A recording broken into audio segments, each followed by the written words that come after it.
everyone. How are you guys doing this morning? Yes, I am up early this morning. I've been up for a few hours already after a fantastic night of sleep. So I just wanted to hang out with you guys and answer any questions that you might have.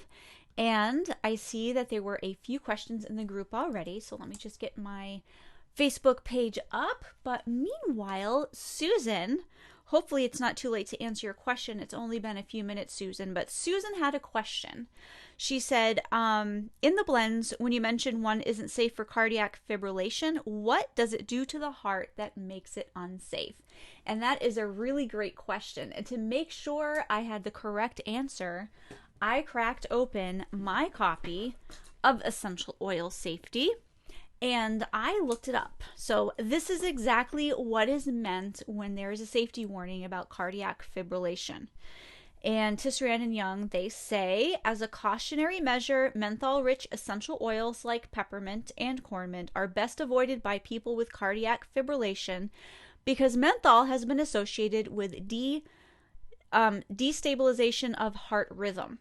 However, exposure to menthol is not associated with any increase in morbidity or mortality in this population. So just kind of a heads up that because menthol is so stimulating, it's possible if you already have fibrillation issues that you may want to just be very careful and keep an eye out for that. I believe it's similar to other safety warnings such as peppermint may decrease milk production in some lactating women. It's not all women. It's something to keep an eye out for. And if that does happen, it's fixable. Just stop using the peppermint and your milk supply will go back to its normal balance. So that was the first question. If you guys have any questions, just jump right in and ask. I am more than happy to answer your questions for as long as you guys have questions. So let me see what some of the other questions were. Some of the other questions were, Morgan is asking for me to talk about pets. Is it safe to burn a candle made with essential oils in the home with a pet as long as it's not an enclosed space? So great question.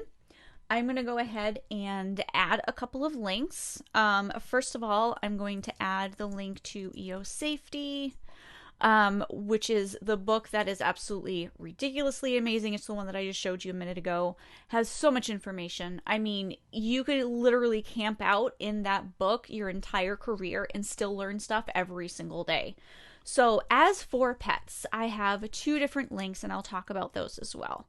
So we have, first of all, we can't really say pets per se, as far as I cannot give you a specific answer on pets. There are different kinds of pets. We have dogs, we have cats, we have other pets, of course, as well. I do have information for you on dogs and cats. There's not as much research on a lot of the other animals. There is some research on horses, and you can use essential oils with horses, some essential oils. On the links that I just shared with you, Morgan, some essential oils are safe to use with dogs. Some essential oils are not safe to use with dogs. So it would depend on which essential oils are in the candle you are burning, whether it's going to be safe for your dog to inhale or not. As for cats, I do not recommend that you use essential oils around cats. Okay, so perfect, Morgan. I'm so glad you were able to jump on. So go ahead and read that link. That will give you some information on the safety of using essential oils with dogs. And that is not a link that is that has a list of all of the essential oils, but it does list some that are known to be safe, as well as some that are known not to be safe. This book, this is my Essential Oils Safety Files book, which you can find at the UEOS library link right down here somewhere. That has over 240 essential oils, and all of them include information about dogs and cats, but none of them are going to be safe for cats. So if you are interested, if anybody else that's watching is interested in information with cats, I gave that link as well. It's just that cats lack the enzyme required to metabolize the essential oils, and it is just simply not safe to use with cats. Great question. So let me see if there's any other questions. Hey, Rebecca from Norway. Yes, Tiffany, we can talk about Spearmint. So I hope you can find this live. You're welcome, Morgan. And what do you want to talk about Spearmint? I would be happy to talk about Spearmint. Erica said she posted and she would like to know how long she should wait after surgery to apply frankincense and that she can't find any info.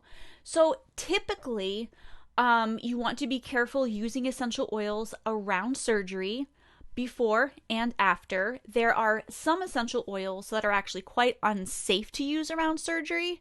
Frankincense is fine. It's not anticoagulant. Let me go ahead and find that link for you guys. I believe it's blood thinning EOS.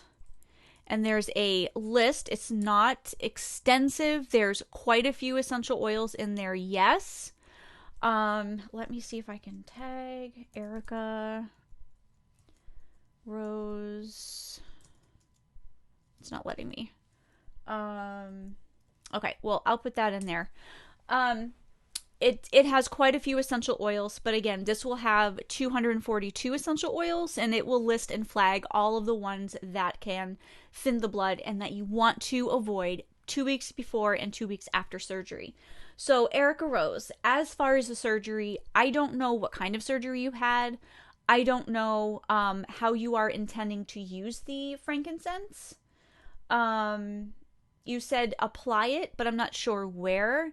If you mean like on the wound, you always want to make sure to avoid using essential oils on open wounds. You want to at least wait for it to start scabbing over before applying them. Otherwise, they can get directly into the bloodstream and they can be kind of too powerful for that area. You want to be super careful about that. That's not how they were meant to be used, like kind of directly in the bloodstream. So you want to be very careful about that. But if you can give me more information about what your intent is on using it, then I can be a little bit more helpful in my answer to you as far as your use of it. As far as pending posts, yes. So on the weekend, we generally don't answer any pending posts on the weekend. To be honest, I think a lot of you understand this, but some of you don't. Roxanne, she's the rock star around here. She's the one that answers all of the posts. And I demand she takes the weekends off. I demand she takes the evenings off. Otherwise, she would be in here 24/7 and it would just be too much work for her. So, I can go live and answer some of those now. Sometimes I do go live and answer the pending posts just to get those cleared for you. So if you have a post that you are waiting on an answer for, I appreciate your patience as we get to them. But you can go ahead and ask your questions now. So there is a pending post from Britt, and I'm going to go ahead and tag her in here because this is regarding the belly button post. And if some of you were not around a few months ago when this was super popular and circulating, this is a post that talks about all of the amazing things that happen when you apply not just essential oils, but even things like mustard oil or castor oil to your belly button. And it's not true. So I hope you can forgive me for my sarcasm, but I created a post in response to that I'm going to link to here for Britt. And yeah, it just goes over some of the claims, and it kind of brings you back to reality on what is actually true and what is not true when it comes to using essential oils in your navel.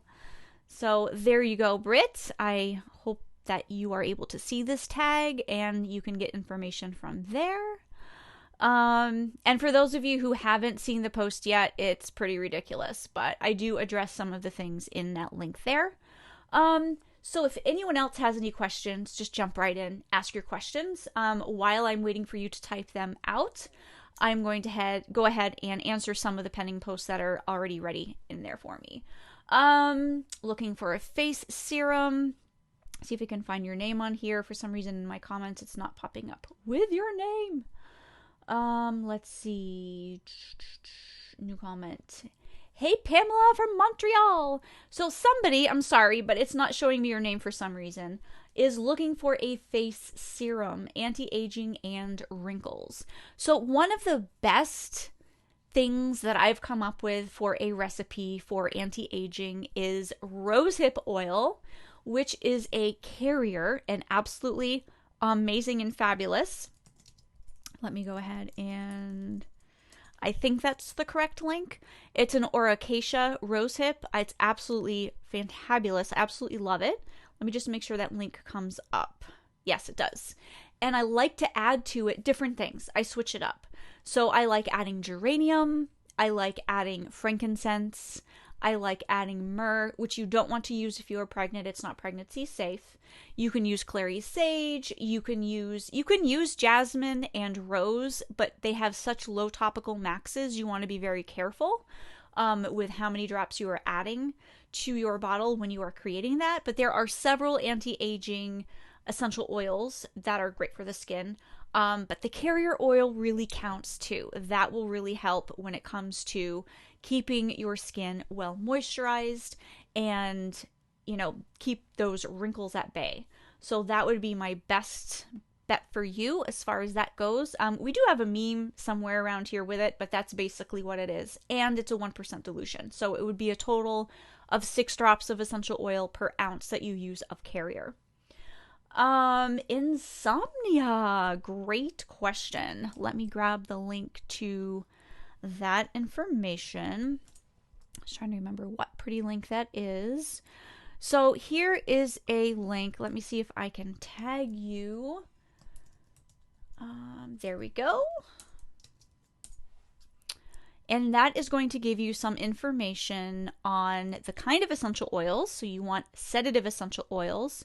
You want to inhale those essential oils, and that's going to be the best for sleep issues. Now, there could be other things going on. You could have your cortisol levels could be out of whack. It could be a hormonal thing as well that's keeping you up or waking you up. But essential oils can help. There are some essential oils that literally have sedative therapeutic properties in them, and they can help you drift off to sleep. And they can help you stay asleep. I do have the ability to create a custom recipe for you.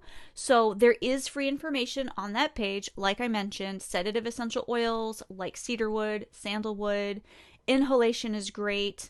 If you need a custom recipe, just hop right over into the EO Recipes Club. And not only do you have access to a zillion recipes, but I do custom formulations, which is included in the cost of your monthly subscription. So it's a fantastic deal. And there's so many of you taking me up on those custom recipes, which is super exciting to see all of your success stories. So let me know how that works. You are welcome, Susan.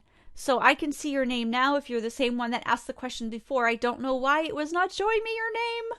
Sorry about that. Messy, am I saying your name correctly? I know I tagged you in that sleep post from Ottawa. That is so exciting. So we have some Canadians in the house. Hey, Nicole, good morning. Good evening. I don't know where in the world you are, but if you have any questions, this is just sort of a Pick Leah's Brain session. I am going through some of the pending posts, answering those for you, as well as any of your questions that you have here live. Oh, good. Excellent. I'm glad I pronounced your name right. Sometimes I butcher it and I feel so terrible. Let's see. Madison is wondering what essential oils that I would recommend for germ killing to diffuse. The flu season is rough. I'm trying to keep it away from me and my baby. So let's see if I can tag her here. Perfect. Alrighty. So I have Anti-Germ EOS. So there's a link there for you, Madison, when you see this. That is a link to the Anti-Germ recipe that I have. So generally speaking, when I don't know somebody's situation and what's going on, like what the ages are, if they're pregnant, if anybody's on medication, and honestly, the best combination anyways is tea tree and lemon essential oils. Those are the dynamic duo when it comes to powerhouse germ killing. So I love using tea tree and lemon essential oils, not only in my cleaning solutions and sprays and added to my soap and all of that, but I like diffusing it as well to kill germs. Now, I know a lot of you are familiar with your typical anti-germ. It's either Thieves or On Guard or Germ Destroyer or whatever all of those other names are. Every brand seems to have their own blend, but they are mostly made up of the same essential oils, right? We have eucalyptus, we have rosemary, both of which are not safe for under age 10 to inhale due to the high 1,8-cineol that can cause slowed respiration, labored breathing. Then we have clove and we have cinnamon bark or cinnamon leaf. Cinnamon bark is not safe for use during pregnancy. And all three, clove, cinnamon bark, cinnamon leaf, are anticoagulant, which means it can encourage, if you are prone to nosebleeds, it can cause that to happen more often or more intense. It's not safe before and after surgery, if you're about to have your tooth extracted, if you get cut. And, there's a lot of safety issues when it comes to that popular anti-germ blend. Now, does it kill germs? Yes. But it also comes with some risks, especially around little ones. So you want to be very careful. So I suggest diffusing tea tree and lemon essential oils. Those are super powerful germ killers as well, without all of those risks involved too. So that's what I would recommend. On the anti-germ link, I do have some different essential oils that I suggest that are similar to those Thieves blends, the On Guard blends that you are used to. I do have a combination of cinnamon leaf, sweet orange, and fir needle. I do have a combination also of tea tree orange, cedarwood, and lavender, and you can play around with it. And this is a pretty old post, by the way. This is several years old, and a lot of people have used it with great success. I have kind of done over some of those just to make them a little bit more clear over in the EO Recipes Club. So this post will kind of like be revamped as well at some point. But just to keep in mind that the Anti-Germ #1 Master Blend does have the safety issues as far as it is anticoagulant. So you want to be super careful with that, and that is due to the cinnamon leaf. It is best for diffusing. Now, if you are looking for a hand sanitizer to make your own hand sanitizer, you can do that as well. Let me go ahead and find the link for that as well. And then you guys can go ahead and make your own hand sanitizer, which is great for this season as well. Especially little ones, not too little. If you are using a hand sanitizer on your kids that are young enough to still kind of suck on their fists and their hands, you want to avoid that. You don't want them to be sucking on those essential oils. But if your kids are a little bit older, old enough to not be putting their fingers in their mouths, you can go ahead and use a hand sanitizer recipe on them. I suggest, back to the anti-germ recipe, I highly suggest adding that to a personal inhaler, which can look like this. This is one of my favorite ones. They come in all colors, but this is aluminum, so you can drop it, won't break. It has glass inside. This is the wick part here where you add your essential oils, and then you screw this piece on, and that's where you are going to inhale your essential oils from. And then you can put it all together. And these are fantastic because you can slip them in your pocket, you can put them in your purse, your kids can hold on to them. They're very, very handy. And what I like to recommend is, before you go into your store, your play date, visiting family, restaurants, whatever you're doing, pass this around and have everybody inhale deeply, at least once, 1 to 3 times. Then you can go in and do your thing. You already have your anti-germ essential oils kind of in your lungs and in your system. When you come back out, do it again. And that can be helpful for killing those germs that you might have picked up. So this anti-germ inhaler, along with hand sanitizer, or wash your hands with soap, that works well. But if you are out and about, you can make your own hand sanitizer, especially if you have kids that like to touch everything. And you yourself, I mean, it's kind of unavoidable sometimes. I like to wear gloves in the winter, but it's kind of unavoidable sometimes you touch things. So you want to make sure that you kill those germs. That, plus drink your elderberry syrup. Let me add that recipe here too. It's very easy to make. Let's see, elderberry. And that will help your immune system be boosted. So essential oils can kill the germs, but the elderberry can help really boost and strengthen your immune system. So especially this time of year, you want to make sure that you are protected. So those would be the 3 things that I'd recommend. So inhaling anti-germ, use the hand sanitizer, and take your elderberry. Of course, sleep well, stay hydrated, take your vitamins, eat well, avoid sugar, all of that good stuff as well, right? Because it all comes together. Okay, so let's see what other pending posts that I can answer. And again, if you guys have any questions, you are here live. I will answer you absolutely. If you have anything on your mind when it comes to using essential oils, I will do my best to answer your question and help you out. It looks like Britt also had the same belly button question, so I'm going to tag her over here as well. That is super funny. Okay. How do let me see if I can get back over here. Comments. I can't seem to get back in that. Oh, here we go. Perfect. It's not showing me all the comments. Okay, well, let me tag her. Is this the right one? Let me make sure it's the right person.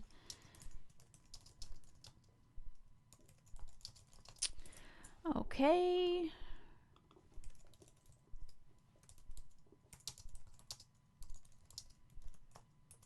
Okay, perfect. So, awesome. So you guys have questions. I love your questions. It makes it so fun. Otherwise, I just have to, think of things to talk about. Okay, Debbie. I was hoping to diffuse in my kindergarten classroom before and after school. Lavender, lemon, tea tree safe. Yes, I am so glad, Debbie, that you mentioned before and after school. Yay! Round of applause for Debbie. Yes, lavender, lemon, and tea tree are safe. You can use just lemon and tea tree. If you want to use lavender too, that is great. It's all good. Thank you for not diffusing during classroom times. I really appreciate that. There are so many teachers who do diffuse all day long, and it's just not a good idea. I believe I have a podcast. Okay, I know I have a podcast, but I believe I remember what the actual link is. I think it's 005, where I talk about diffusing in public spaces. So I super appreciate the fact that you were going to do it before and after, because that keeps everybody safe. Eileen is asking, what elderberry syrup do I use? So I have a post with my recipe. And if you don't want to actually make it, I realize some of us are pressed for time and we want to just grab something. I actually have a bottle right down here. This is the kind that I recommend. Okay, there are 2 kinds. This is the new kind that I got. There is a Sambu Guard by Dr. Dunners, I believe, and then there's Sambucol. This I grabbed in Walmart because it was right here and I wanted to test it out. I have not used it yet. I was going to wait until I thought I might be sick and feeling under the weather and testing it out. This you can grab right at Walmart. This is good. I highly recommend this brand too, according to my research. And then I do have linked in that link that I gave you, the /elderberry link. I do have a link to the Sambu Guard. Now that I have used for a very long time, like say 10 plus years, and I highly recommend that one as well. If you can make it, I highly suggest you do, because a lot of these, they're elderberry syrup, so that means they have a lot of added sugars to them. Some have more added sugars than others, which can be useful when you are trying to get your kids to take something if they are used to sweet things and juices. But if you can make your own and kind of cut back on the honey or cut back on the sugar that you are adding little by little over time, I just take it plain. I don't even add honey to mine. I like it just the way it is, and it's delicious to me. So it really depends on you. It really depends on your kids. Now, another tip for using elderberry with your children, I've had a couple of questions this week on, how do I get my kids to drink it? They don't like it. I can't get them to drink it on its own. You can add it to juice. Now, keep in mind, and this information is on the link, keep in mind that you only need to give your kids a half a teaspoon on a daily basis for preventative measures. So if you can just put a half a teaspoon in a glass of juice, a glass of lemonade, and actually it hides really well in grape juice, you can do that. We used to, when my kids were little, like we always drank water. We barely had juice when we did have juice. it was grape juice. And we used to drink them in like shot glasses, like little shot glasses of grape juice, because there's a lot of sugar in juice. You give your kids like a whole glass of juice. Like I can't even drink like a whole glass of juice without feeling super sugared out. So you can hide a half a teaspoon of elderberry syrup, or, you know, lack thereof, because it doesn't have all the sugars, in just a little bit of juice, and it goes a long way. And then you can cut back the juice, or you can cut back the sugars. You can increase how much you are adding. So there's a lot of ways to play around with that. Eileen says she uses elderberry every day. Very good. So Susan, they have... Ooh, so the capsules have been recalled. So this is actually the syrup. This is not the capsules. That is good to know. I wonder, because I also have, you mean these things here that I've opened? Are these recalled as well? I didn't catch that. If these are recalled as well, I've actually grabbed 3 of these. I have, well, these are tablets. These are the quick dissolve tablets. They're homeopathic. But I grabbed one for me, one for each of my kids, and it's like, okay, if you feel like you think you might be getting sick, take one of these. Like, just do it. Just in case. Because we were all sick, like, last month, mid-December, actually. Like, a whole entire week. It's like, I'm not doing that again. I don't have time for that. This is not happening. So, take all the things. Take all the things. Where can I see all the information you were giving us?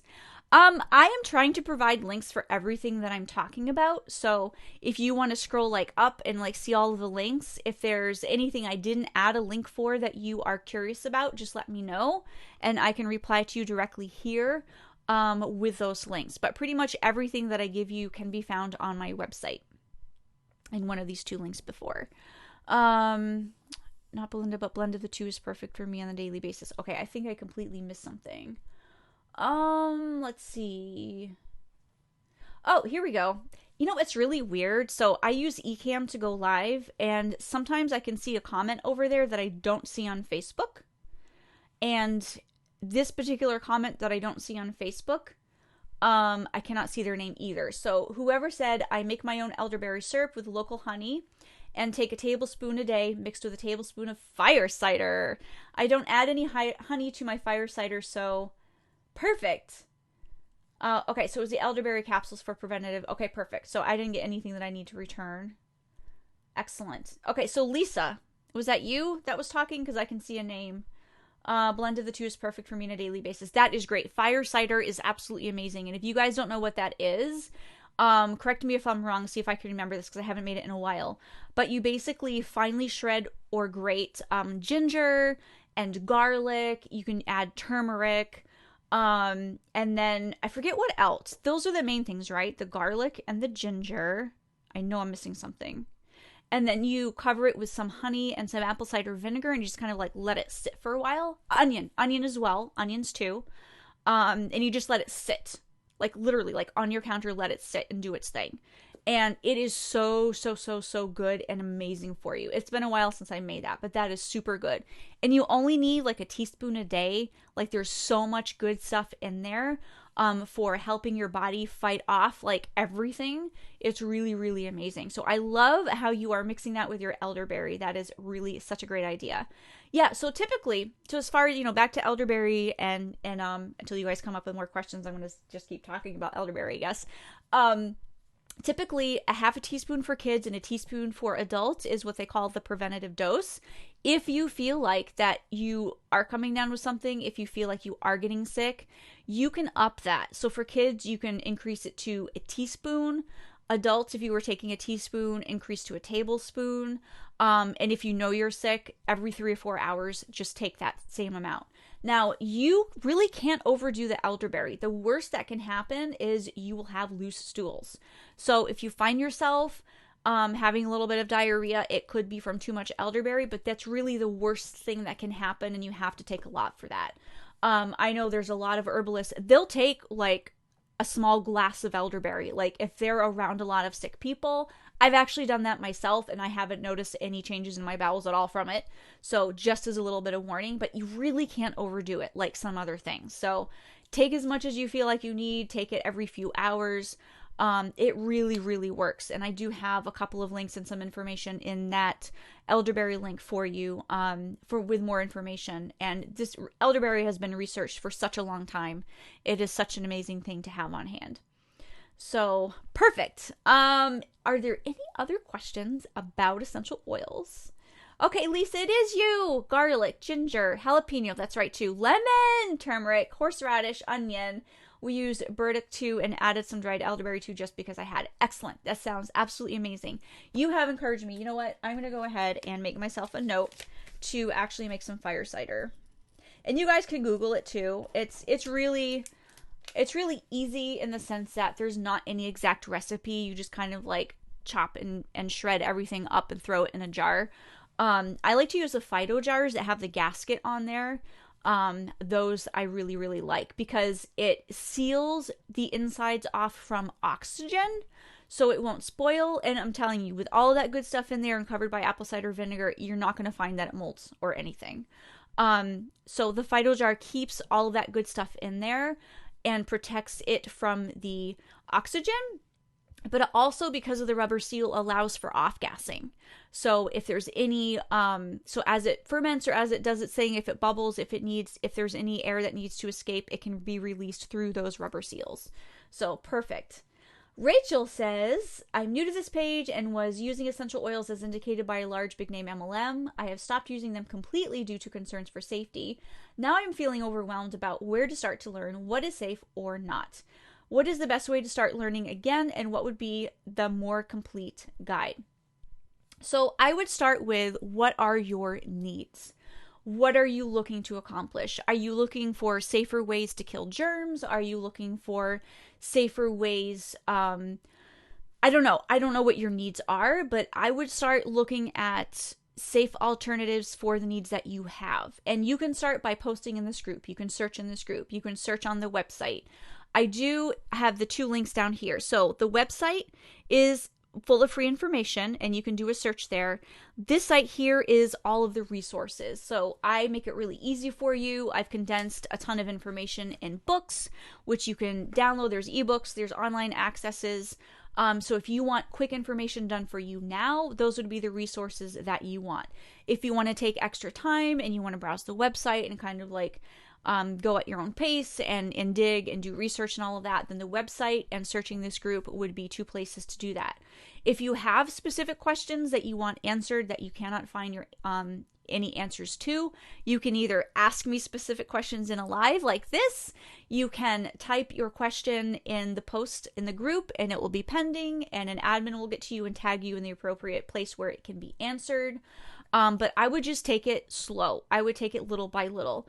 I would research the safety of the individual essential oils that you have to see if they are safe for you and your family. Like, I don't know if you have kids. I don't know if you're pregnant. I don't know if anyone in your household is taking medications. I don't know if you have pets.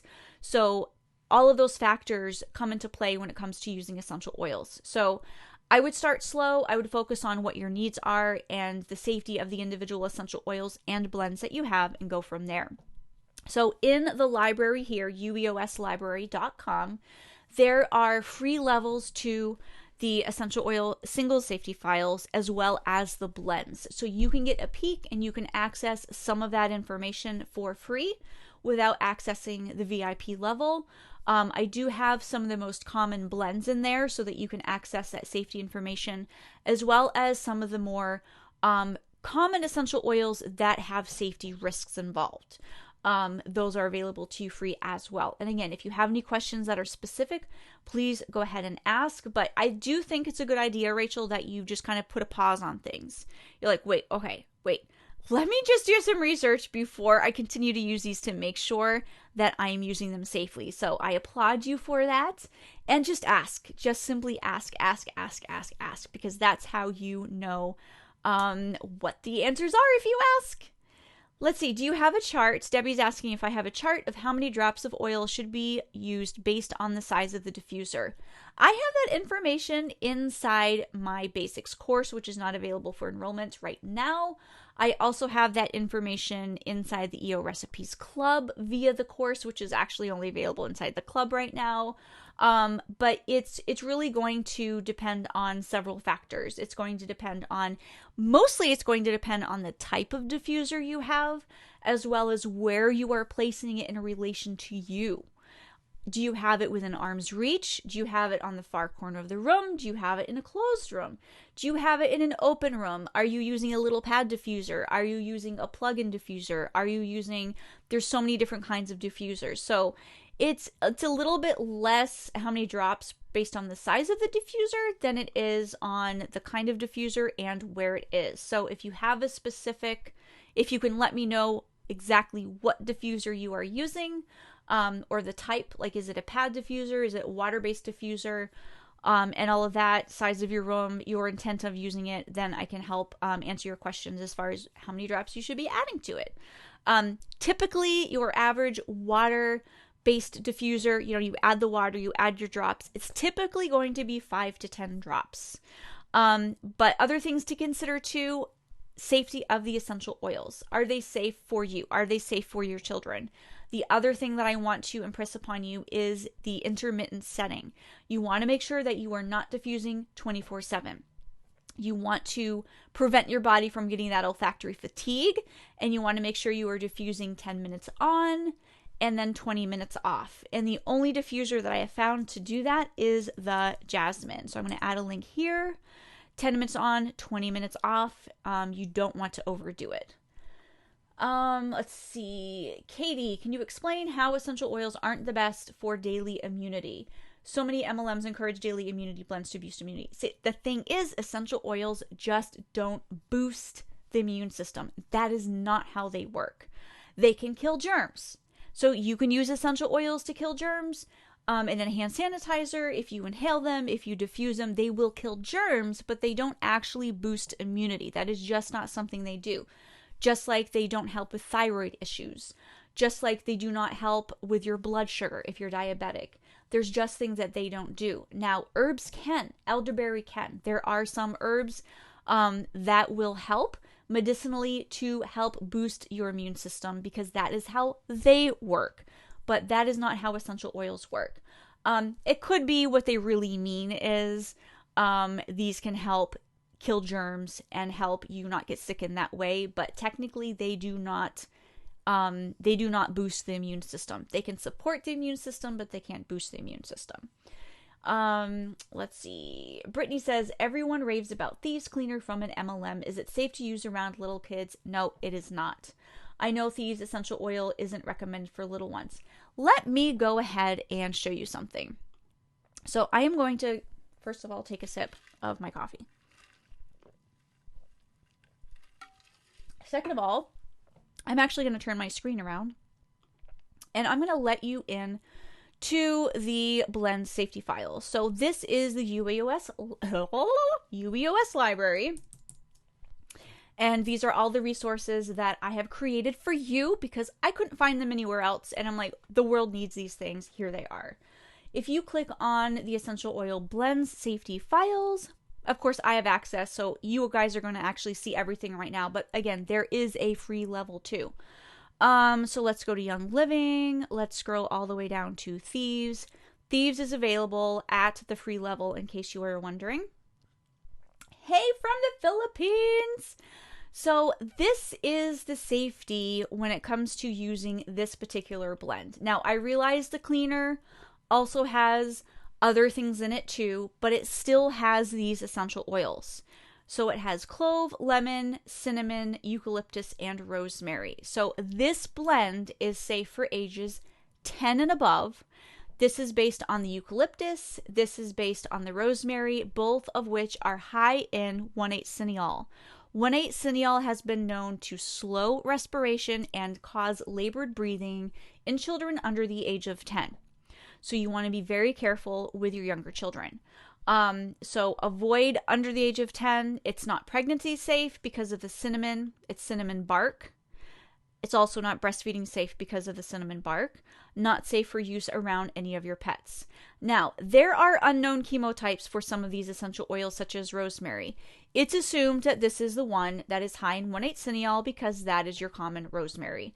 It could be a different one. We don't know that. So just as a little note, doesn't necessarily have to mean anything. But for this particular blend, we are talking about Thieves from Young Living. You do want to avoid it if you have bleeding disorders before and after surgery because it's anticoagulant. If skin is damaged or broken, you want to avoid using it topically. You want to avoid using it internally. That's just your general rule anyways when it comes to essential oils. 99% of us, 99% of the time, are never going to need to use essential oils internally. The risks often outweigh the benefits. But you especially want to avoid if you are using any one of these, pethidine, MAOIs, or SSRIs. There are interactions.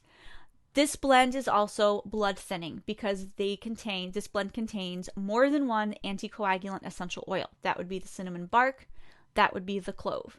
There's also drug interactions when it comes to using this blend. Now, even if you are only inhaling or using topically, if you are using aspirin or other blood thinners, there could be a drug interaction. And the reason how this works, or the way this works, is aspirin and blood thinners, they're blood thinning, they're anticoagulants. So when you are taking blood thinners as well as inhaling blood thinning essential oils, it can cause them to work a little bit too good. So you want to be super careful. And then again, avoid internal use with pethidine, MAOIs, and SSRIs. And because of the lemon used, it's potentially phototoxic when applied to the skin. So you just want to be super careful when using either Thieves or On Guard, or, pick your company, pick your anti-germ blend. They are all pretty much going to contain these same essential oils and will not be safe for use under the age of 10. So as for the Thieves Cleaner, I do not recommend it in those circumstances. So if you have any of those things that apply to you, if you are pregnant, if you are taking medications, if you have anyone under the age of 10 in your home, etc., then you want to avoid it. Now, if you're not pregnant, if you aren't taking blood thinners, if you aren't prone to nosebleeds, which is something that I always like to say, even though I don't technically have that listed in there, if you are not using it around your children, so you have under age 10 in your home, but say you are in the bathroom cleaning and they're in their bedroom or elsewhere, you can use it apart from them as long as they are not inhaling it and breathing it in. So if none of those safety issues apply to you, you can go ahead and use it. But there are many safety issues. So take that information, do with it as you please. If they apply to you, great. If they don't, great. But just so you are aware of the possibility of the concerns when using a blend like that, or even the cleaning solution like that. It's always great to get the little ones involved in cleaning. So if you want to give them a spray bottle that has tea tree and lemon in it instead, you will find it kills germs just as effectively without any of those risks that I just went over. No drug interactions, safe for use during pregnancy, safe for use around children, and all of that. So if you can use tea tree and lemon, it's going to be even better. Debbie says, makes sense. Rachel says, can any oils or blends help with balancing the female hormones or painful menstrual cramps? Not pregnant, no kids, but have dogs. Great question. So essential oils don't contain hormones. However, there are some essential oils that can help you feel emotionally balanced. So I like how you used that word. So I do have, let's see, let me find for you. I do have information. I actually just posted this the other day because I added this to our EO Recipes Club. So what I have is I have some basic free information on my website, and then I provide custom recipes and more thorough information inside the EO Recipes Club. So I can't seem to find, let's see, Rachel, there's a link to the free information that I have on the website. So that basically tells you that there are some essential oils that are calming to the limbic system that can help balance emotionally. Bergamot and geranium can help. You want to inhale those essential oils. It can also work for cranky teens or toddlers. Now, you can apply the essential oils topically to help with cramping as well, but inhalation is generally going to be more effective for that. So if you are talking about feeling balanced emotionally, essential oils, yes, can help with that. If you mean actually affecting the hormones themselves on a chemical level, then you want to look to herbs for that, not essential oils. Essential oils don't contain hormones. They aren't going to cause your estrogen to increase or decrease, or progesterone or testosterone or any of those to increase or decrease based on inhaling essential oils. But it can make you feel good. It can make you feel less cranky. It can make you feel happier. And they can also help with cramping too. So there is some information on using eossafely.com/PMS. There's some free information there for you. If you need more details or if you need a custom recipe, I can do that inside the EO Recipes Club. You are welcome, Brittany. What about peppermint? My mother-in-law puts it in vanilla frosting for cupcakes. Good question. So I am going to link you here to my podcast on ingesting. So like I mentioned a while ago, 99% of the time, 99% of us will never need to ingest essential oils. Now, I know that adding essential oils to your recipes as a food flavoring has become quite popular. But as a general rule, you do want to avoid that. Now, that being said, I have, and I do mention this in the podcast, on occasion, if you have to, like if you really insist on doing it, there are some ways that you can use essential oils for culinary purposes that aren't as terrible as, say, adding a bunch of fennel to your water. Like, you never want to add essential oils to your water and drink it. Water and oil don't mix, right? Like, we learned this in grade school. So all of those essential oils are going to be floating on the top of your water. They're going to be hitting the insides at full concentration and can cause irritation, burning, redness, and eventually, if you keep it up, it can even cause ulcers.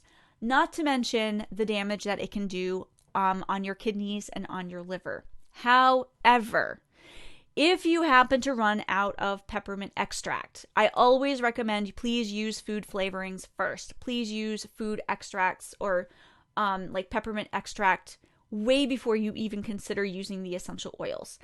Peppermint essential oil replacing peppermint extract is not as terrible, although I don't recommend it necessarily, right? But it's not as bad as, say, using fennel essential oil, which is potentially carcinogenic, or tarragon essential oil, which is potentially carcinogenic, or nutmeg essential oil, which is potentially carcinogenic, or cinnamon bark, which is extremely potent and can really cause redness and sores in your mouth. Peppermint essential oil isn't as terrible as it could be. So adding it to a frosting recipe, if you are literally adding a single drop to the entire recipe, because you have butter, you have sugar, you have all of that in there, so it is somewhat diluted. It's not as bad as adding drops of lemon to your water. So that, I definitely prefer you to use an extract, but it's not the absolute worst possible thing that you could do. So in vanilla frosting and a whole batch of brownies, if you have one single drop in an entire batch of brownies, it's not going to be that bad. You are taking fractions of drops when you are consuming a piece of brownie, right? Unless you're eating the whole pan, in which case you have worse things to think about than the single drop of peppermint essential oil. Again, I do prefer you use the extract, and not all essential oils are created equally. Peppermint is actually one of the 2 essential oils that can be used internally for specific issues. So go ahead and listen to that podcast or download and read the transcript for more information. Let's see. Danny is saying, I'm having trouble with a link to the page on essential oils and ADD, ADHD.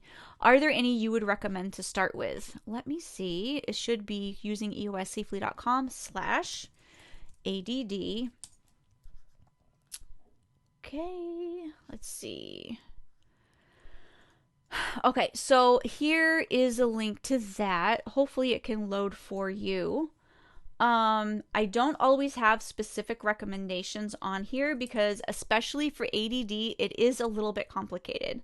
Some kids do best with stimulating essential oils, and some kids do best with sedative essential oils. So I don't actually have specific suggestions on that page.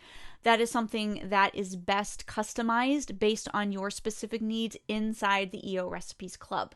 However, some of the sedative essential oils that can be useful are things like cedarwood and sandalwood and vetiver, and some of the more stimulating essential oils. Let me just hop in over there to see exactly what I have in there.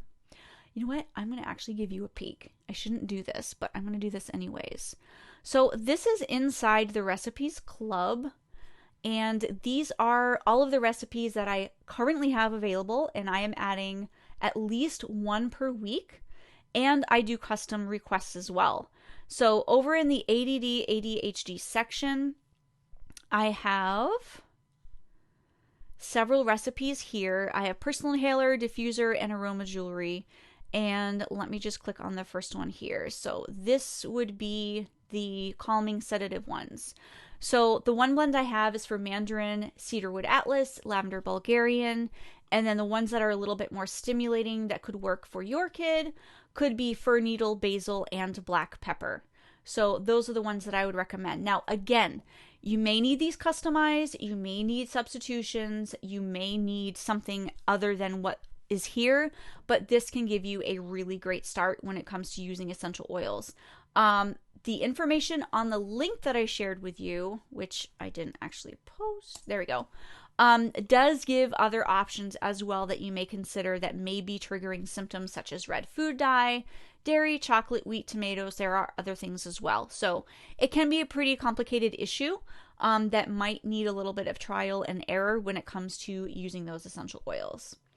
Okay, 5-year-old who's getting in trouble at school for not listening. Yeah, you know, there could be other factors involved. It could be boredom. It could be, you know, they could be too smart for the class and be completely bored. It could be they like to socialize. It's really difficult. It's really difficult for, is this a 5-year-old boy, I'm assuming? It's really hard. I mean, boys love to play. They love to be outside. And at 5 years old, putting them in a classroom is often really, really difficult for them. And he's probably just a typical boy, you know, and, you know, there's probably nothing wrong with him. He just wants to be out and play. So, yeah, it's hard when you are all of a sudden needing to sit still in a chair. That can be very, very hard for kids. And essential oils can be useful. They can help, but there may be environmental factors as well that can contribute to that too. So Mary's saying, I still want to know why no one else is talking about safety. I've got books that have all sorts of recipes to ingest oils. Is safety taught in aromatherapy schools? Where, Leah Jacobson, did you learn your safety information? Is there anyone else on the web that talks about safety? Yes, you can find there are some people that do talk about safety. Unfortunately, there's a lot more noise as far as use them this way, ingest them, you know, there are companies out there that have a lot of money invested and spent every single year on pushing out how to use the essential oils. You know, when you are trying to sell a product and you want people to purchase your product and you want somebody to use as much as your product as possible, you are going to push out as many ways as possible to use those essential oils. So using them safely, like diluting them, that is not going to make companies rich. If your bottle of essential oil lasts you for months or even a full year and you don't go through a whole bottle in a month, they're losing money. You know, they're not making as much money as they could. So when you are carefully diffusing them, when you are using them as needed and not 24/7, when you are diluting them, when you apply them to your skin, and when you don't ingest them, you are not going to be buying very many essential oils. Now, we had a post a couple of weeks ago where I had asked how much money that you guys spend on essential oils. And some people spend hundreds of dollars every single month on their essential oils and related items. And I am like, oh my gosh, like, I love essential oils, as you can imagine. It's kind of my thing. I actually have a lot of them, but I do not go through bottles a month. I just don't.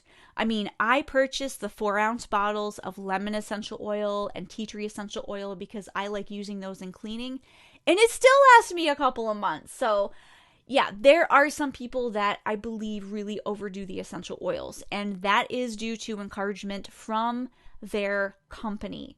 So there are places out there that you will hear about that do encourage safety. Tisserand is one. Tisserand Institute is one that you can look up that encourages safety. Andrea from Aroma Head Institute, where I graduated from, she teaches safety. So yes, so I graduated from Aroma Head Institute. My scholar's certificate is right over there. I went through almost all of the programs. I went through the aromatherapy certification program, the advanced graduate program, and then I took viruses in the immune system, and a couple of other ones. I think literally the only one that I did not take was the hands-on massage program. Everything else I took. I completely ate it up. I've taken, I believe, all or almost all of the courses offered by the Tisserand Institute as well. I always love to learn and research, so I just keep going. I keep going. So I eat up everything essential oils. Absolutely love it. Okay, not literally. But anyways, yes, so there are some resources. They're very few and far between, though. Very few and far between. Generally, when you look up how to use essential oil safety or using essential oil safely, generally you'll find my group. Generally you'll find my website, because that is the whole theme and purpose of my website, and what I'm doing is to teach safety, because there is so much unsafe information out there. Most of what you see on Pinterest and Instagram, unless you're following my accounts, are going to be unsafe information. It's really, really difficult to find safe recipes, safe usage information. So, yeah, I think that's why this group is so huge. You guys end up here, and this is where you are learning all of your information. Anna's asking, what oil did I say was not safe for kids to inhale? I did mention a few. I mentioned eucalyptus and rosemary. Those are the two primary ones that are going to be unsafe for under age 10 to inhale, and that is based on the 1,8-cineol. They're both high in 1,8-cineol, which is one of the constituents found in those essential oils, and it can cause slowed respiration or labored breathing in children. They say under the age of 10, but it really has to do with the immune system and the strength, of the child. It could be you might have an 8-year-old with a very strong constitution that might do just fine, and your preemie that is now 12 years old that might not be quite up to snuff at that point. They might have a little bit more of a problem. Elderly may have problems. Young children may have problems. I know it's just kind of an arbitrary age, but you just generally want to watch out for children, say, under the age of 10, who might have issues. Pat has a great question. These are all great questions. How can the MLMs get away with the claims they make? So to clarify, it's not just the MLMs. I know we seem to be bombarded with doTERRA and Young Living. They're like all over the place because they have huge, huge budgets when it comes to marketing and sales, and they cover their butts. So how do they get away with it is, number one, it's not regulated, and number two, they label their essential oil bottles accordingly so that the FDA does not get on their case. Now, the FDA does not check for quality. The FDA does not really care what's inside the bottle, but what they do care about is if you are going to recommend that somebody ingest a product, then if it's a food supplement, and you have to label it as such. That's what you have to label it as. So the FDA is very concerned with the labeling, which is why now you do see some companies that have supplemental facts or suggestions for consuming those essential oils. Now, it doesn't mean it's safe, but it does mean that it's legal. It's legal for them to do that.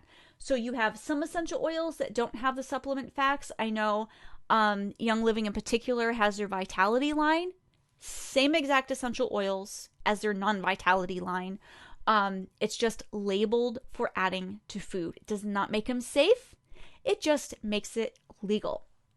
And I do also want to point out, it's not just MLMs. There are so many companies out there that are not safe, but I know most of us, we see doTERRA, we see Young Living. Those are the companies that we see all over social media, again, because of their marketing departments are huge.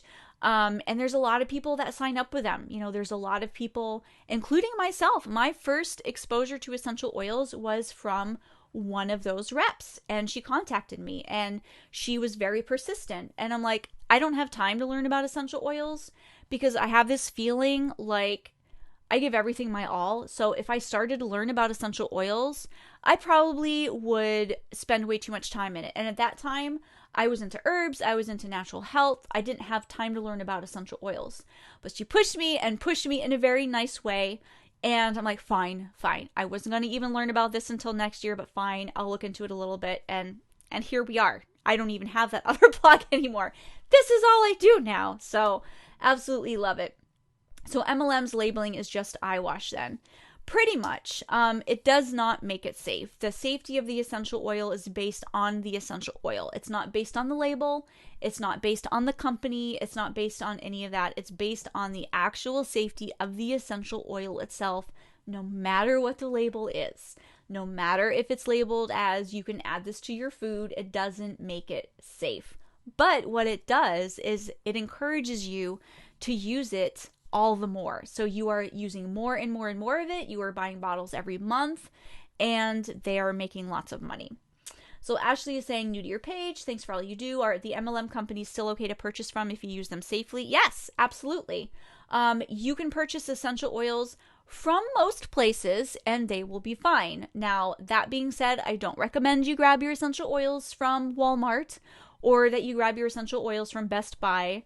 I do know that you can get Oracacia, which is a great brand. You can get that locally in some health food stores. You can get that in Walgreens, I believe. There are some places where you can get Oracacia, and I do like Oracacia as a brand. They have good essential oils. We have tested them. So, yeah, you can use, as long as you know how to use them, you can use any essential oils. Just understand that most of the blends formulated from most companies are not going to be safe for most people. There's typically, because they seem to dump 20 to 40 different essential oils in a blend, there seems to be at least one that's not safe for kids or not safe for pregnancy or not safe for anybody to ever use. So it's kind of a good idea to make your own blends. But yep, as long as you know the safety, you can then use those essential oils no matter which brand that you purchase from. Anna's asking, what oils do I use? There are so many, it's hard to know which are good quality. I have several brands that I purchase from. I'm going to go ahead and link to my brands link, which is just ueos/brands. Now, I do have a link now on there to my new YouTube page, which I have been reviewing brands outside of the UK. So I've been doing that live for you right on the page so that you can see my opinion on the different brands outside of the outside of the US. So if you are from the UK or if you are from Canada or if you are from Australia or anywhere else, I've reviewed websites in Romania, Switzerland, France, Germany. There's been a whole bunch of websites that I've reviewed, so you can find a link to that YouTube account where I've been doing all the reviews on that brand's page. Did that post? Because I'm not actually seeing it again. I mean, I'm not seeing it anymore. Yes, okay, perfect, it did. Okay. So, yeah, so you can find my opinion on brands that I like to use and brands that I don't like to use. Perfect. Do you use essential oils for sleep often? Yes. I love using essential oils for sleep. I will say that I probably don't use them every single night when I should. Sometimes I forget, you just don't think about it sometimes. But I absolutely love my sleep blend. My linen spray is absolutely amazing. And it works so well, and it just smells absolutely delicious. So I highly recommend using essential oils for sleep.